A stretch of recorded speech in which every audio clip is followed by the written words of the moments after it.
I never thought I'd be telling this story, but here I am. My name's Hannah, and I grew up in a family where I always felt like the odd one out. It wasn't just in my head, my parents made it crystal clear that my younger sister was the golden child. From day one, it was obvious they loved her more. She was the bubbly, outgoing one, while I was, well, just me. Quiet, hardworking Hannah. My sister dreamed of becoming an actress, living the glamorous life. Me? I had my nose buried in books, dreaming of a future in finance. Hannah, why can't you be more like your sister? Mom would ask, shaking her head. Look how sociable she is. I'd bite my tongue, knowing that being sociable meant my sister was out partying while I was studying for tomorrow's test. When it came time for college, my parents dropped a bombshell. We'll pay for the first 2 years, Dad said, not even looking up from his newspaper. After that, you're on your own. I was stunned. But what about? Your sister needs the money for her acting classes, Mom cut in. You understand, don't you? I didn't, but I nodded anyway. That night, I made a promise to myself. I'd show them. I'd make it on my own. The day I left for college was bittersweet. My sister gave me a half-hearted hug, already eyeing the door. Don't forget to send money if you get rich, she joked. At least, I thought she was joking. I threw myself into my studies like a woman possessed. While other students partied, I was in the library. When they slept in, I was at dawn seminars. By my second year, I'd done the impossible, secured a full scholarship for the remaining 2 years. The day I got the news, I called home, bursting with pride. Mom, Dad, guess what? I got a full ride. There was a pause on the other end. Then, that's nice, dear. Oh, did we tell you? Your sister got a callback for a commercial. I hung up, my excitement deflating like a punctured balloon. But I didn't let it stop me. If anything, it fueled me. I'd show them what their boring daughter could do. Little did I know, this was just the beginning of a journey that would test every fiber of my being. A journey that would make me question everything I thought I knew about family, love, and loyalty. The years at college flew by in a blur of textbooks, coffee-fueled study sessions, and the occasional night out with Jess. By the time graduation rolled around, I had not only maintained my scholarship, but also secured internships that would make any finance major drool. As I stood in line, waiting to receive my diploma, I scanned the crowd. My heart sank when I realized my family wasn't there. Later, I'd learned that my sister had an audition that day. Apparently, that took precedence. But I didn't let it dampen my spirits. I had bigger fish to fry. Thanks to my stellar grades and glowing recommendations from professors, I landed a job at a prestigious investment firm in the city. It was a far cry from my small hometown, but I was ready for the challenge. My first day at work, I stood in front of the imposing glass building, straightening my second-hand suit. "You've got this, Hannah," I muttered to myself. And boy, did I. I threw myself into work with the same fervor I had in college. Late nights, early mornings, weekends, you name it, I was there. My colleagues quickly learned that if they needed something done right and fast, Hannah was their go-to girl. It wasn't long before I caught the eye of upper management. Mr. Thompson, a senior partner, called me into his office one day. "Hannah," he said, leaning back in his leather chair, "I've been watching your work. You've got a knack for this business." I tried to keep my face neutral, but inside, I was doing cartwheels. "Thank you, sir. I try my best." He chuckled. "Well, your best is pretty damn good. How would you like to lead the team on the Grayson account?" I nearly fell out of my chair. The Grayson account was huge, a multi-million-dollar deal that could make or break careers. And he was handing it to me, barely 2 years out of college. "I'd be honored, sir," I managed to stammer out. As I left his office, my phone buzzed. It was my sister. "Hey sis, can you spare $100? Just until my next audition pays off." I sighed, my elation dimming slightly. "Sorry, sis. I'm a bit tight this month." It wasn't entirely true, but I was tired of being her personal ATM. Come on, Hannah. You've got that fancy job. What's $100 to you? I ended the call, promising to think about it. But I knew I wouldn't. It was time to start putting myself first. That night, as I pored over the Grayson files, my phone buzzed again. This time, it was a dating app notification. I'd almost forgotten I'd set up a profile months ago. Hannah, it's Mark. We matched a while back. I know this is out of the blue, but would you like to grab coffee sometime? I stared at the message, my finger hovering over the reply button. Part of me wanted to decline, to focus solely on work. But then I remembered that promise I made to myself back in college. Work hard, but live too. Sure, I typed back. How about Saturday? As I hit send, I couldn't help but smile. Things were looking up. I had a great job, a big opportunity, and maybe, just maybe, a chance at a personal life too. As it turned out, coffee with Mark wasn't just a one-time thing. He was charming, intelligent, and most importantly, he understood my drive. Our first date turned into a second, then a third, and before I knew it, we'd been together for 6 years. Meanwhile, my career was soaring. The Grayson account had been a resounding success, earning me a hefty bonus and the respect of the entire firm. I was making smart investments, both for our clients and myself. By the time I hit 30, I was well on my way to paying off the mortgage on my apartment. You're killing it, babe, Mark said one night as we celebrated another successful quarter. He raised his glass of champagne. To the future Mrs. Investment Wizard. Just like that, Mark proposed to me. We started saving for the wedding, dreaming of a lavish affair that would showcase everything we'd achieved. I spent hours scrolling through wedding blogs, pinning ideas, and imagining our perfect day. But while my life was on an upward trajectory, the same couldn't be said for my sister. She was still living with our parents, jumping from audition to audition with nothing to show for it. Her party lifestyle had taken its toll on her relationships, and she couldn't seem to hold down a steady job. One weekend, I decided to visit my parents. Mark was away on a business trip, and I figured it was time to mend some fences. As I pulled up to the house, I noticed my sister's car was gone. She's out with friends, Mom said, not quite meeting my eyes. You know how she is. I nodded, biting back a retort. Instead, I rolled up my sleeves. Well, how about I help you clean up a bit? As I dusted the study, my eye caught something on Dad's desk. A document, partially hidden under some papers. Curiosity got the better of me, and I peeked. My blood ran cold. It was their will. And according to it, my sister was to inherit everything. I stormed into the kitchen, the paper clutched in my hand. Mom, what is this? She paled when she saw what I was holding. Hannah, you shouldn't have. Shouldn't have what? Seen that you're leaving everything to her? My voice was rising, but I couldn't help it. After everything I've done, everything I've achieved, you still think she needs it more? Mom's face hardened. Your sister has had a tough time, Hannah. She needs our help. You're doing fine. You have everything you want. I couldn't believe what I was hearing. Everything I want? I worked for every single thing I have. She's done nothing but take. That's enough, Mom snapped. Your sister is struggling.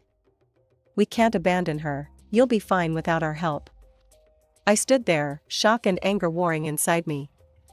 Without another word, I grabbed my bag and left.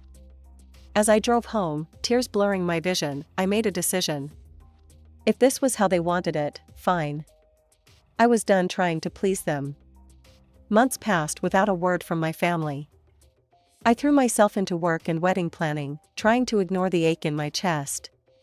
Mark was my rock, always there with a comforting word or a much-needed distraction. Then, on a quiet Tuesday afternoon, my phone rang. Mom's name flashed on the screen. I hesitated, my finger hovering over the decline button. But something made me answer. Hannah, I need your help. Mom's voice was weak, trembling. She explained that she was very ill and needed urgent surgery. The insurance wouldn't cover it, and they were desperate. The amount she asked for made my head spin, $30,000. I told her I'd think about it and hung up, my mind reeling. $30,000.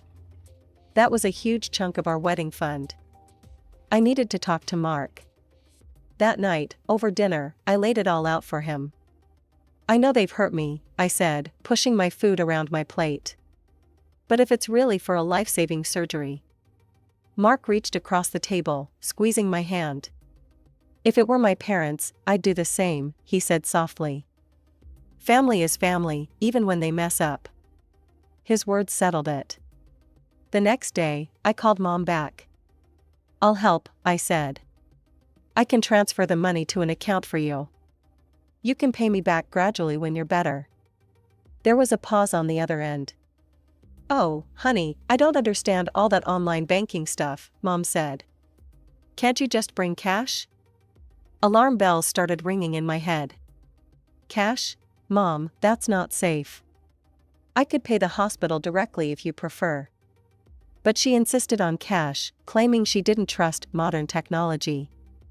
Something felt off, but I pushed the feeling aside. This was my mother, after all. I took time off work and made the drive home, a thick envelope of cash tucked safely in my purse. As I pulled up to the house, I noticed Dad's car was gone. Weird. My sister answered the door, looking surprisingly chipper for someone whose mother was supposedly on death's door. A man I didn't recognize lounged on the couch behind her, looking very much at home in a ratty t-shirt and sweatpants. Who's that? I asked, nodding towards the stranger. My sister waved dismissively. Just a friend. Did you bring the money? I clutched my purse tighter. Where's Mom and Dad? Oh, Mom's at the hospital. Dad's with her. My sister's eyes never left my purse. They'll be so relieved you came through. Reluctantly, I handed over the envelope. This is a loan, I said firmly. I expect it to be paid back. My sister's eyes welled up with crocodile tears. Of course, of course. We're so grateful, Hannah. This will save Mom's life. I wanted to wait, to see my parents and make sure everything was on the up and up. But my sister was already shooing me out the door, muttering about needing to clean for Mom's return. As I drove away, a sinking feeling settled in my stomach. Something wasn't right. But surely, my own family wouldn't lie about something like this, would they? I arrived home, my mind still swirling with doubts. Mark greeted me at the door, his face etched with concern. How did it go? He asked, guiding me to the couch. I sighed, sinking into the cushions. It was weird. Mom and Dad weren't even there. My sister took the money, acting all dramatic about Mom being in the hospital. Mark frowned. That does sound strange. The whole thing feels off. I nodded, then felt a small smile tugging at my lips. You know what? I thought the same thing. Reaching into my bag, I pulled out a tiny device. Mark's eyes widened as he recognized it, a hidden camera with a built-in microphone. You didn't, he gasped, a mix of shock and admiration in his voice. I did, I confirmed, my smile growing. I recorded the whole thing, the conversation, the money transfer, everything. Mark let out a low whistle. Remind me never to get on your bad side. You're downright devious when you need to be. We shared a laugh, the tension of the day finally breaking. I couldn't shake this feeling that something wasn't right, I explained. I hope I'm wrong. I hope this is all just me being paranoid, but if not. Then you protected yourself, Mark finished, pulling me close. Smart move, babe. Over the next few weeks, I called my parents daily, worried sick about Mom's supposed condition. Each time, they assured me the surgery had gone well and Mom was recovering nicely. I tried to push away the nagging doubts, telling myself I was just being cynical. Then, about a month after I'd handed over the money, everything came crashing down. Mark and I were lounging on the couch one lazy Sunday afternoon when he suddenly sat up straight, his eyes glued to his phone. "Hannah," he said slowly, "you need to see this." He passed me his phone. On the screen was my sister's social media profile. My heart stopped. There she was, resplendent in a white wedding gown, standing next to a beaming man, the same friend I'd seen at the house that day. Behind them stretched the pristine beaches and crystal-clear waters of some tropical paradise. With shaking hands, I scrolled through the photos. My sister and her new husband posing under palm trees, sipping cocktails by the pool, sharing a sunset kiss on the beach. But it was the caption that made my blood run cold. "Thanks to Mom and Dad for making our dream wedding and honeymoon possible. Love you both so much." The pieces fell into place with sickening clarity. There had been no surgery. No life-threatening illness. The money, my money, had funded my sister's lavish wedding and honeymoon. I felt the phone slip from my numb fingers. Mark caught it, setting it aside before wrapping his arms around me. "I can't believe it," I whispered, tears stinging my eyes. "They lied to me. They stole from me."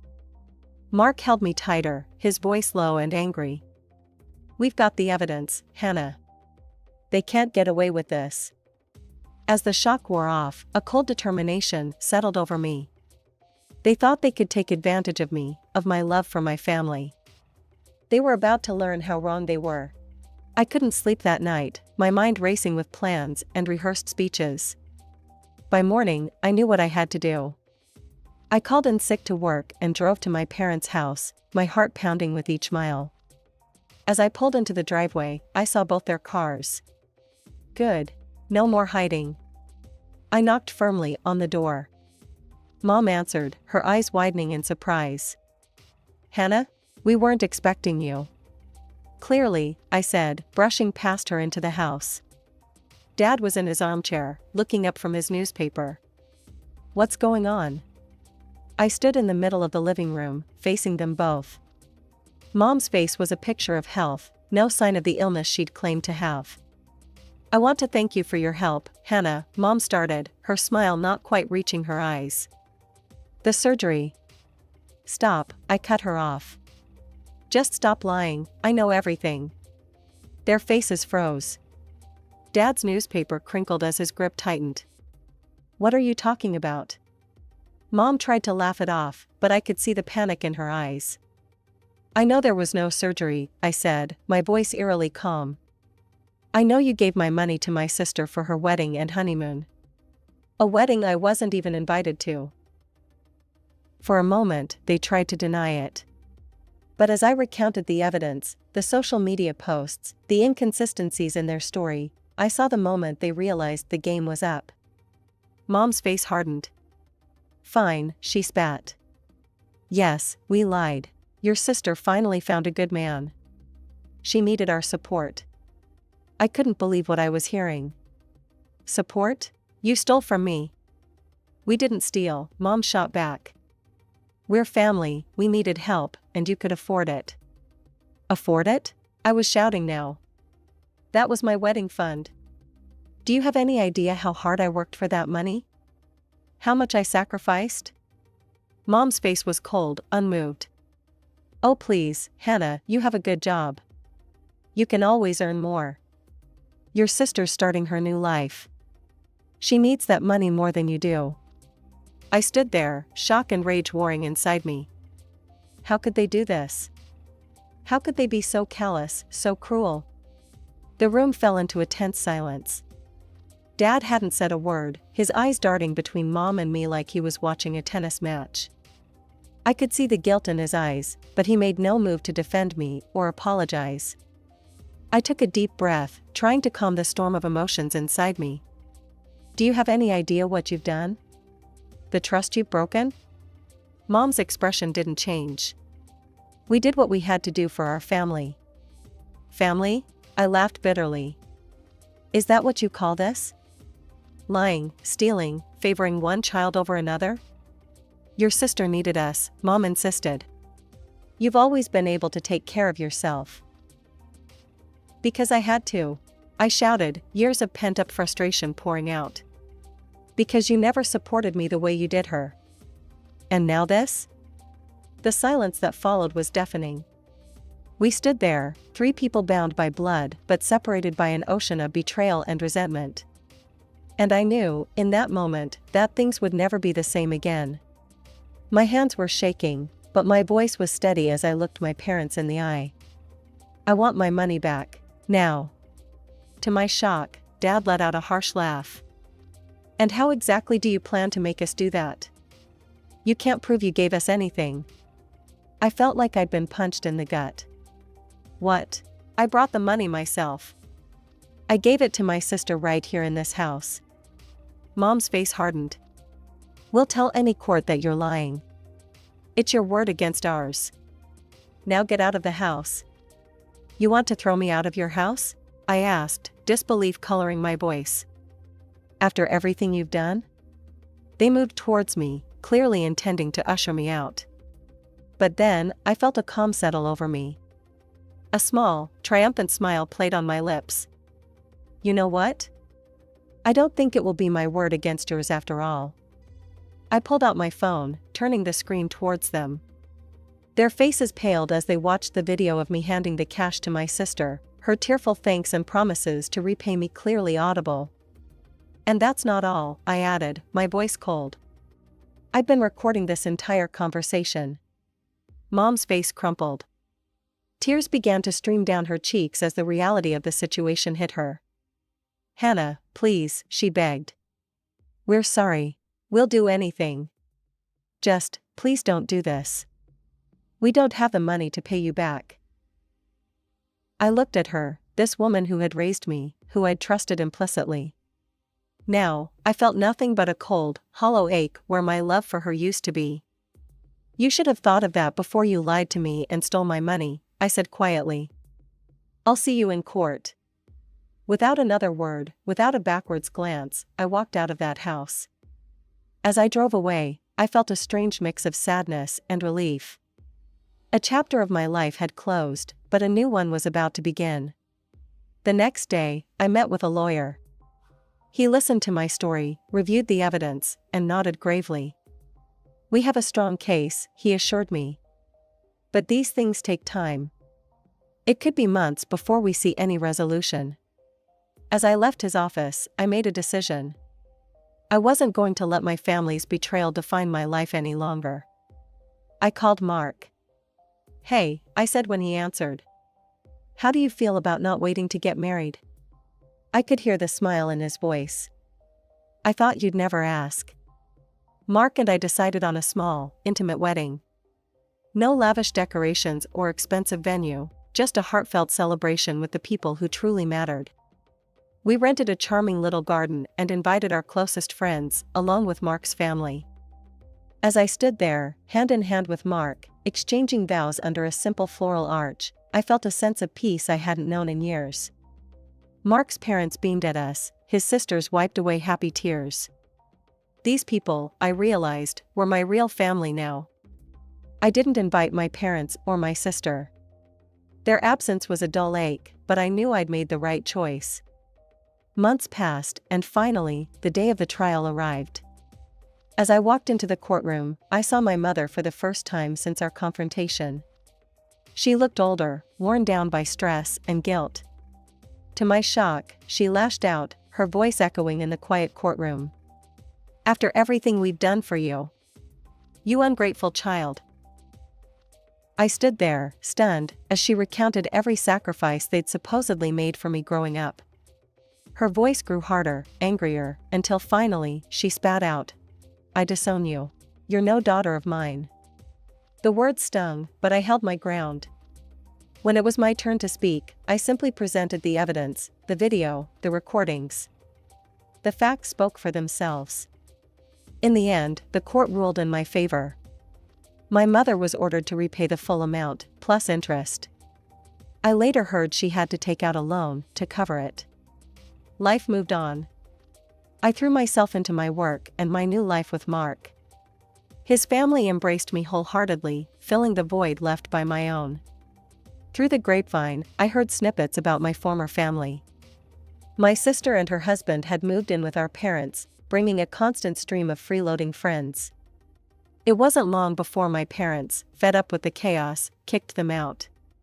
The last I heard, my sister had screamed at our mother as she left, saying she couldn't wait for them to die so she could inherit everything. I felt no joy at their misfortune, but no sorrow either. They had made their choices, just as I had made mine. As for me, life was good. Mark and I were happy, building our life together. I had a successful career, a loving relationship with my in-laws, and... Hannah? Mark called from the other room. Your doctor's office is on the phone. Something about test results? My heart raced as I took the call. The nurse's voice was warm as she congratulated me. As I hung up, tears of joy streaming down my face, Mark looked at me questioningly. We're pregnant, I whispered, my hand moving to my still flat stomach. Mark whooped with joy, picking me up and spinning me around. As he set me down, his hands gently cradled my face. You're going to be an amazing mother, he said softly. In that moment, I knew with absolute certainty that I had broken the cycle. Our child would grow up in a home filled with love, support, and honesty. They would never know the pain of betrayal I had experienced.